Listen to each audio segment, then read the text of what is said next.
आध्यात्मिक लड़ाकू योद्धा गौरव बख्शी।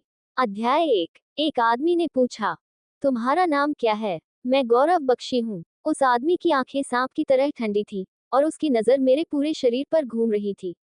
यह इतना भयावह नजारा था कि यह भयावहता की सीमा पर था। हालांकि यह गर्मियों का मध्य था, फिर भी मुझे ठंड का एहसास हुआ। मेरी त्वचा पर रोंगटे खड़े हो गए। फिर भी मैंने उस आदमी की आंखों में सीधे देखने की कोशिश की। मैं डरा हुआ था, लेकिन मैं कायर नहीं दिखना चाहता था। उस आदमी के मुंह के कोनों पर एक ठंडी मुस्कान उभर आई। आपकी आंखें कितनी शक्तिशाली हैं। मैंने यह बात पहले भी कई बार सुनी है। एक ऐसे व्यक्ति के रूप में जिसने अपने माता पिता दोनों को खो दिया है।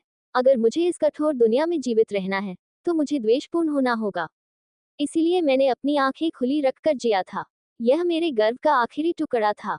शायद मेरी नजर से खुश होकर वह आदमी मुस्कुराया और दूर चला गया। हालांकि मुझे ये समझने में ज्यादा समय नहीं लगा कि मैं गलत था।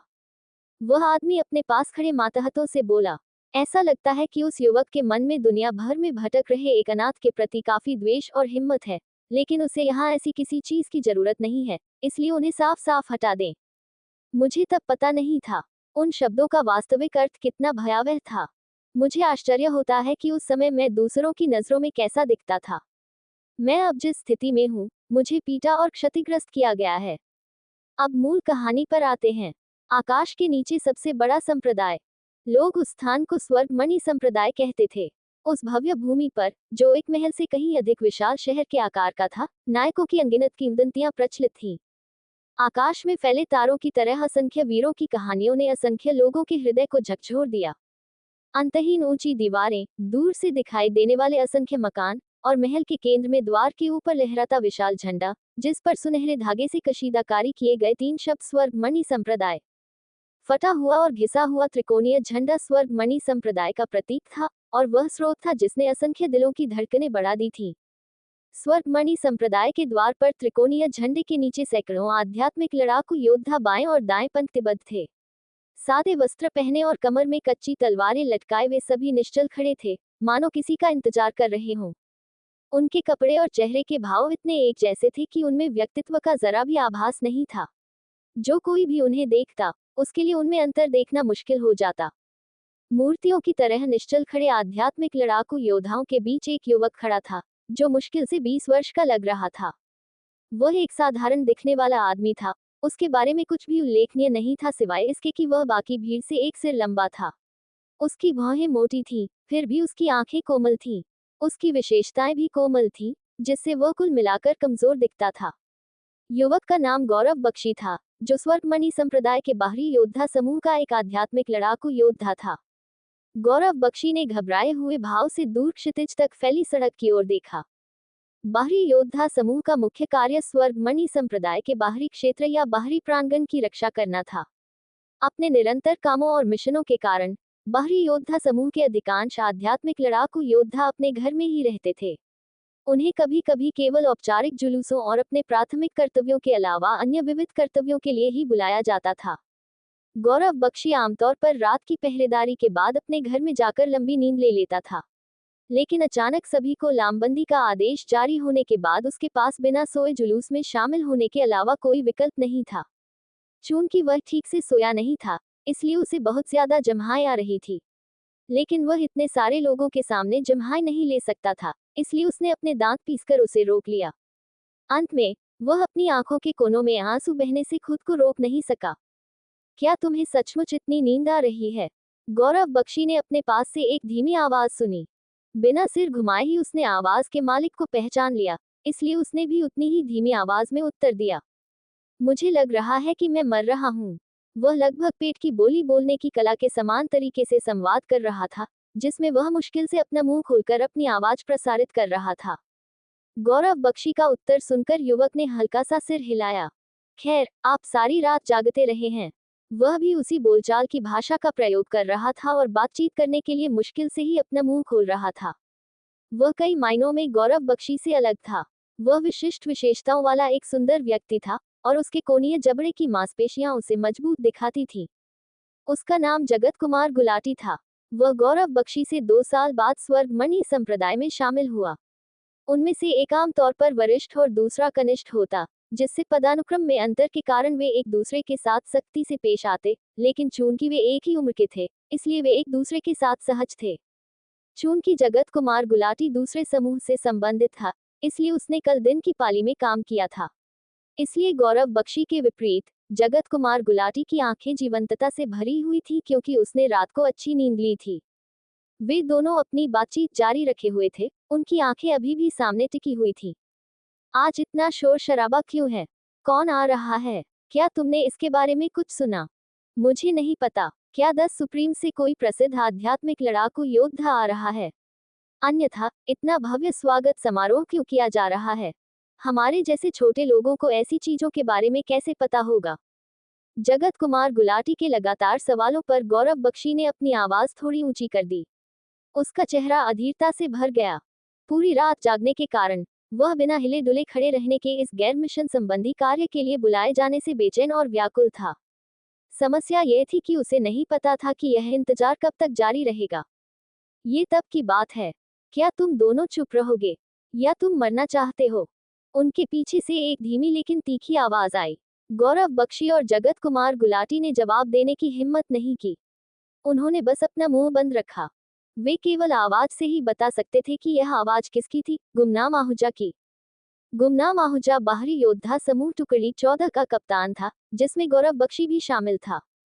बाकी दो लोगों की तरह गुमनाम आहूजा का चेहरा भी अधीरता से भरा हुआ था। भले ही वह कप्तान के पद पर था, लेकिन वह भी इन सब इंतजारों से उतना ही थक गया था।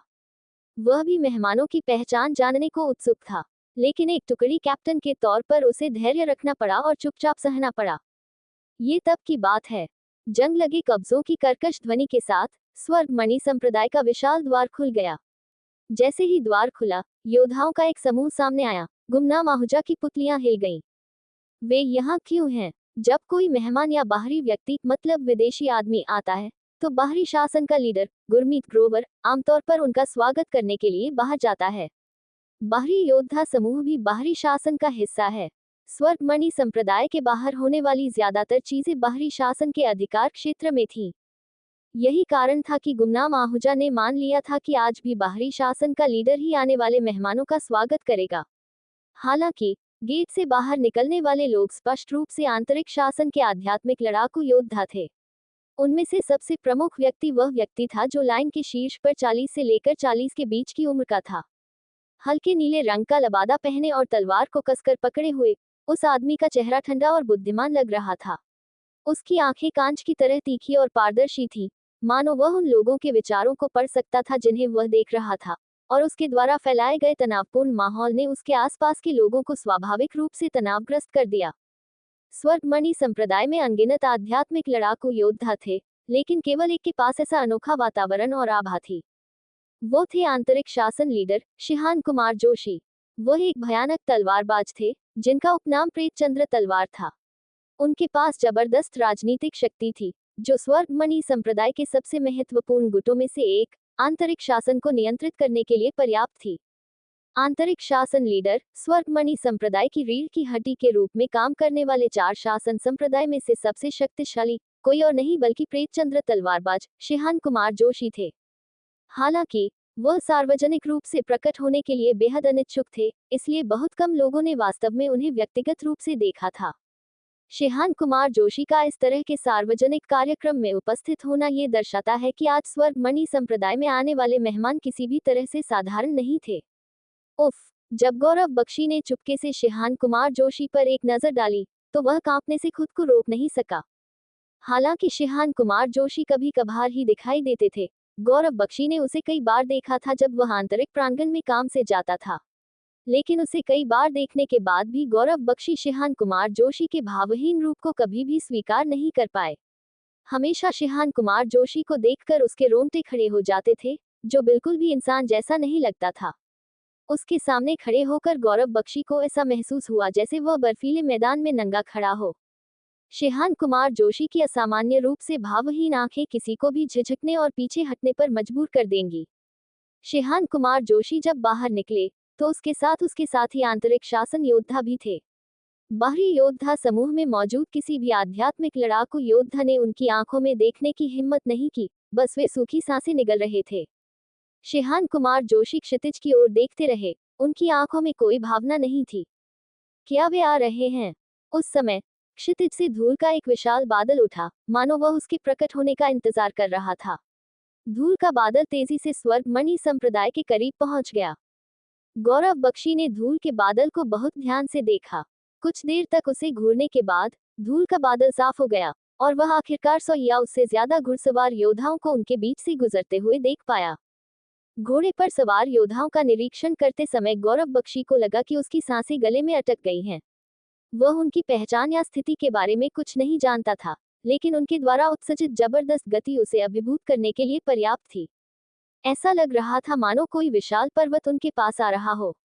उनकी विशाल भव्यता को देखकर बाहरी योद्धा समूह के सदस्यों के चेहरे डर से सफेद हो गए। गौरव बख्शी भी इससे अलग नहीं था। हालांकि वह स्वर्गमणि संप्रदाय का बाहरी योद्धा समूह का आध्यात्मिक लड़ाकू योद्धा था, लेकिन उसकी आध्यात्मिक लड़ाकू स्किल्स कुछ खास नहीं थी। स्वर्गमणि संप्रदाय में शामिल होने के बाद उसने जो एकमात्र आध्यात्मिक लड़ाकू तकनीक सीखी थी, वह मूल आध्यात्मिक लड़ाकू तकनीक थी जिसका अभ्यास बाहरी योद्धा समूह के सभी आध्यात्मिक लड़ाकू योद्धा करते थे। बेशक यह उसके लिए स्थानीय गिरोह में एक अच्छा पद पाने के लिए पर्याप्त था, लेकिन स्वर्गमणि संप्रदाय में उसका कौशल कुछ भी नहीं था। संप्रदाय में उससे बेहतर कौशल वाले बहुत से आध्यात्मिक लड़ाकू योद्धा थे। ओह! गौरव बख्शी के होठों से अन्य आध्यात्मिक लड़ाकू योद्धाओं की तरह कराह निकली। जैसे जैसे 100 या उससे अधिक घुड़सवार सेना करीब आती गई, बाहरी योद्धा समूह के आध्यात्मिक लड़ाकू योद्धाओं पर दबाव बढ़ता गया। शिहान कुमार जोशी के मुंह का कोना मुड़ गया। क्या वे हमें शुरू से ही डराने की कोशिश कर रहे हैं? कितना अहंकारी! उसकी आंखों में घृणा और क्रोध की चमक दिखाई दी। उस समय उसके पीछे खड़े आध्यात्मिक लड़ाकू योद्धाओं ने अपनी आध्यात्मिक ऊर्जा को उभारा। उनकी आध्यात्मिक ऊर्जा ने बाहरी योद्धा समूह के लड़ाकू योद्धा को घुड़सवार सेना द्वारा डाले गए दबाव से बचाया। टकरा जाना। जब घुड़सवार सेना की आध्यात्मिक ऊर्जा आंतरिक शासन के आध्यात्मिक लड़ाकू योद्धाओं की आध्यात्मिक ऊर्जा से टकराई तो हवा में चिंगारियां उड़ने लगी। अंत में घुड़सवार सेना बाहर तैनात बाहरी योद्धा समूह के आध्यात्मिक लड़ाकू योद्धाओं के समूह से गुजरने के बाद स्वर्गमणि संप्रदाय के गेट के सामने पहुंची। घुड़सवार सेना के सभी लोग जेट ब्लैक कवच पहने हुए थे और उनमें से हर एक की आभा एक अशांत आभा बिखेर रही थी।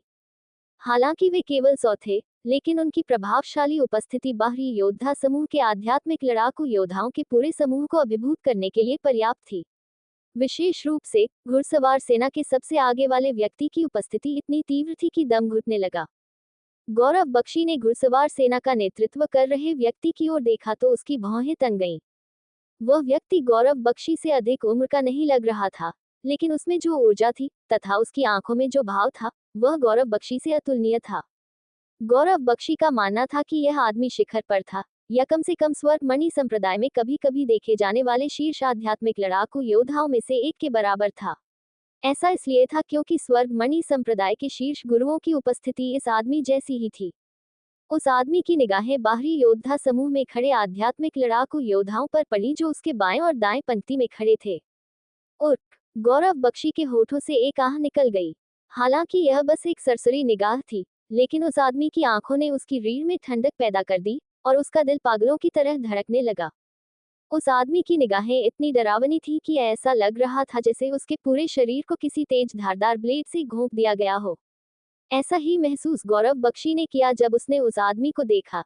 एक ऐसा आदमी जो उससे इतनी ऊपर की दुनिया में रहता था कि वह ऊपर देखने की हिम्मत नहीं कर सकता था। ओह! उस आदमी की निगाहें हटने के बाद ही गौरव बख्शी ने राहत की सांस ली। यद्यपि उसे जीवित होने की राहत थी, लेकिन उसे ये भी महसूस हुआ कि दुनिया निष्पक्ष नहीं है। उसके और उस आदमी के बीच उम्र का ज्यादा अंतर नहीं था, फिर भी युद्ध कला कौशल और स्थिति में अंतर उतना ही बड़ा था जितना कि स्वर्ग और पृथ्वी के बीच का अंतर। गौरव बख्शी को उस आदमी का नाम या पहचान नहीं पता था, लेकिन उसे लगा कि वह किसी महान शक्ति या संप्रदाय से संबंधित होगा, अन्यथा महान आंतरिक शासन लीडर शिहान कुमार जोशी खुद उससे मिलने के लिए बाहर नहीं आते। घुड़सवार सेना का नेतृत्व कर रहा व्यक्ति अपने घोड़े से उतर गया। जब शिहान कुमार जोशी उसके पास पहुंचे, तो वह रहस्यमय ढंग से मुस्कुराया और हथियार उठा लिए। उसने सबसे पहले शिहान कुमार जोशी का अभिवादन किया, लेकिन ऐसा उसने पूरे आत्मविश्वास के साथ किया और बिना किसी अपमान के। शिहान कुमार जोशी ने बिना कुछ कहे उस आदमी की तरफ देखा, जिससे दोनों के बीच एक तनावपूर्ण माहौल बन गया, जैसे कि एक कसी हुई रस्सी हो। शिहान कुमार जोशी ने उस आदमी को नापसंदगी से देखा, जबकि उस आदमी ने शांत भाव से जवाब दिया। लेकिन यह ज्यादा देर तक नहीं चला, क्योंकि शिहान कुमार जोशी ने उस आदमी से धीमी आवाज में बात की, जिसके जवाब में उस आदमी ने सिर हिलाया। कुछ शब्दों का आदान प्रदान करने के बाद वे दोनों जल्द ही स्वर्ग मणि संप्रदाय की ओर चल पड़े। उनके पीछे आंतरिक शासन के आध्यात्मिक लड़ाकू योद्धा और 100 घुड़सवार थे। जो आध्यात्मिक लड़ाकू योद्धा दूर थे, जैसे कि बाहरी योद्धा समूह और बाहरी शासन से संबंधित लोग, वे जो बात कर रहे थे उसे सुन नहीं सकते थे। वैसे भी उनकी भूमिका बाहरी शासन की शान दिखाने से ज्यादा कुछ नहीं थी। इससे ज्यादा कुछ भी उनके लिए वर्जित था, एक अछूता क्षेत्र। सब लोग तितर बितर हो जाओ और अपने स्थानों पर लौट जाओ। बाहरी प्रांगण से आए आध्यात्मिक लड़ाकू योद्धाओं को, जो जुलूस के लिए एकत्रित हुए थे, अब तितर बितर हो जाने का आदेश दिया गया। ओह, मुझे लगा कि मेरा मरना तय था। बाहरी योद्धा समूह के आध्यात्मिक लड़ाकू योद्धा, जो अब तक स्थिर खड़े थे, अपने कठोर अंगों को थपथपाते हुए थके हुए स्वर में बोले। गौरव बख्शी ने भी अपनी कड़ी मांसपेशियों को ढीला करने के लिए अपनी पीठ को रगड़ा। जगत कुमार गुलाटी गौरव बख्शी के पास गया और पूछा, आपके विचार में वे कौन हैं? तुम क्यों परवाह करते हो? क्या आपको ये जानने में कोई दिलचस्पी नहीं है कि आंतरिक शासन लीडर द्वारा उनका व्यक्तिगत रूप से स्वागत किया जा रहा है? इसमें आश्चर्य करने की क्या बात है? ऐसा नहीं है कि हम वैसे भी पता लगा पाएंगे। गौरव बख्शी ने स्पष्ट उत्तर दिया। हालांकि वह नहीं जानता था कि वह आदमी कौन था, लेकिन ये स्पष्ट था कि वह एक चुना हुआ व्यक्ति था, जो उनसे अलग था। गौरव बख्शी जानता था कि जो लोग उसकी तरह साधारण जीवन जीते हैं, वे कभी भी उस आदमी की तरह नहीं बन सकते, चाहे वे कितनी भी बार मरें और फिर से जिंदा हों। जबकि अन्य लोग स्वर्ग मणि संप्रदाय की अस्पृश्यता से आंख मूंद कर ईर्ष्या कर सकते थे, फिर भी संप्रदाय के भीतर एक पदानुक्रम था। और बाहरी योद्धा समूह, जिसके गौरव बख्शी सदस्य थे, इस श्रृंखला में सबसे नीचे थे। एक बार बाहरी योद्धा समूह का सदस्य बनने के बाद स्वर्ग मणि संप्रदाय के भीतर किसी दूसरे संगठन में जाना किसी के लिए आसान नहीं था। स्वर्ग मणि संप्रदाय की पदानुक्रमिक और संगठनात्मक संरचना किसी की सोच से कहीं ज्यादा कठोर थी। बेहतर यही था कि ऊपर जो कुछ हो रहा था, उस पर ज्यादा ध्यान न दिया जाए। गौरव बख्शी को पिछले कुछ सालों के अनुभव से यह बात पता थी, लेकिन उसके दोस्त जगत कुमार गुलाटी की सोच अलग थी। अभी तो मैं किनारे से देख रहा हूँ, लेकिन एक दिन मैं भी उनके बीच खड़ा होऊंगा, यह मेरा वादा है। हाँ, जब तुम ऐसा करो, तो मेरा ख्याल रखना और भूल मत जाना। हम दोस्त हैं, बस मुझ पर भरोसा करो। जगत कुमार गुलाटी ने अपनी छाती पर मुक्का मारते हुए शेखी बघारी। गौरव बख्शी बस उसे निःशब्द देखता रहा। जगत कुमार गुलाटी हमेशा से ही महत्वाकांक्षी रहा है। हालांकि वो वर्तमान में सबसे निचले पायदान पर था, लेकिन उसने हमेशा खुले तौर पर अपनी महत्वाकांक्षा को व्यक्त किया था कि एक दिन वो स्वर्ग मणि संप्रदाय का लीडर बनेगा। ऐसा नहीं है कि दूसरे लोग उसके दृढ़ संकल्प को नहीं समझ सकते थे, लेकिन स्वर्ग मणि संप्रदाय ऐसी जगह नहीं थी जहां निचले स्तर के आध्यात्मिक लड़ाकू योद्धा आसानी से बाधाओं को पार कर सकें। महत्वाकांक्षा जितनी बड़ी होगी, उतना ही भारी रुकावट मिलने की संभावना है। गौरव बख्शी को डर था कि कहीं वह जगत कुमार गुलाटी की भावनाओं को ठेस न पहुंचा दे, लेकिन उसने कुछ न कहने का निर्णय लिया, क्योंकि वह जानता था कि जगत कुमार गुलाटी वैसे भी उसकी बात नहीं सुनेगा। जगत कुमार गुलाटी ने गौरव बख्शी के कंधे पर थपथपाया और कहा, मुझे अब दिन की पहरेदारी के काम पर जाना है। तुम्हें भी जाकर थोड़ा आराम कर लेना चाहिए। तुम बहुत थके हुए लग रहे हो। हाँ, फिर मिलते हैं। जगत कुमार गुलाटी जल्दी से स्वर्ग मणि संप्रदाय में घुस गया, जबकि गौरव बख्शी, जो अकेला था, धीरे धीरे चला। वह लड़खड़ा रहा था क्योंकि उसकी पीठ आज पहले से कहीं ज्यादा दर्द और भारीपन महसूस कर रही थी, शायद इसलिए क्योंकि वह पूरी रात जागता रहा था। गौरव बख्शी दर्द से कराहते हुए सड़क पर घिसकता हुआ चला जा रहा था। वह स्वर्ग मणि संप्रदाय के सबसे बाहरी हिस्से की सड़कों से गुजर रहा था। पिछले कुछ सालों में स्वर्ग मणि संप्रदाय बार बार विस्तार के माध्यम से एक विशाल आकार में विकसित हुआ है। स्वर्गीय जानकारी समूह, आंतरिक शासन और मुख्य शासन जैसे प्रमुख संगठन सभी दीवारों के अंदर स्थित थे, लेकिन बाहरी शासन और अन्य सहायक संगठन बाहरी दीवारों में स्थित थे। जिस गली में गौरव बख्शी अब चल रहा था, वह बाहरी दीवारों के भीतर के क्षेत्रों में से एक था। दीवारों के बाहर होने के बावजूद विशाल शहर में ऐसा कुछ भी नहीं था जो न मिल सके। सड़कों के दोनों ओर कई दुकानें, लोहार खाने, सराय और यहाँ तक कि वेश्यालय भी थी जहाँ वेश्याएं हंसी मजाक के साथ अपना व्यापार कर रही थीं। जबकि आंतरिक दीवारों में प्रवेश के लिए सख्त प्रक्रियाओं की आवश्यकता थी, जबकि बाहरी शहर में प्रवेश करना अपेक्षाकृत सरल था, इसलिए हर दिन बड़ी संख्या में लोग आते जाते थे। जब गौरव बख्शी ने पहली बार स्वर्ग मणि संप्रदाय में प्रवेश किया, तो वह इस स्थान के विशाल पैमाने को देखकर आश्चर्यचकित रह गया था। और हालांकि वर्षों से उसे इसकी आदत हो गई थी, फिर भी कई बार ऐसा होता था जब उसे यहाँ के दृश्यों से अपरिचितता महसूस होती थी। आज उन दिनों में से एक था। वहां बहुत से लोग उद्देश्यपूर्ण तरीके से घूम रहे थे। खुद के विपरीत, जो स्वर्गमणि संप्रदाय में प्रवेश करने के बाद से हर दिन लक्ष्यहीन तरीके से भटकता रहता था, उसके आसपास के ये लोग इतनी ऊर्जा और उद्देश्य के साथ अपना जीवन जी रहे थे। गौरव बख्शी के होठों से एक हताश आह निकली। वह सिर झुकाए लड़खड़ाता हुआ आगे बढ़ रहा था। उगते सूरज की ओर देखते हुए उसकी पीठ पर एक लंबी काली छाया पड़ रही थी। गौरव बख्शी का शरीर शीघ्र ही भीड़ में गायब हो गया।